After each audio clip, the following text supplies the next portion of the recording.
প্রথমে মারছে আমার উপরে বড় একটা মায়েরা মনে করেন একদম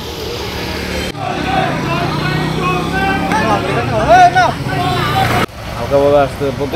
হঠাৎ করে 15-20 জন লোক আইসা বড় বড় পাথর এটি সোজা কথা আমাদের উপরে সামনে প্রথমেই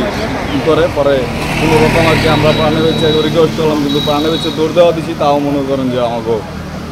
ছাড় নাই আমাদের গাড়ির ভিতরে যা ছিল সব নষ্ট করে লাগছে একদম ভাঙ্গা চূড়া সব গাড়িতে কি আছে আমাদের এই যে লাইট ছিল আমাদের কোম্পানির আমাদের এই যে সাইনবোর্ড এদিকে ভাঙ্গা চূড়া একদম তুসমাস করে লাগছে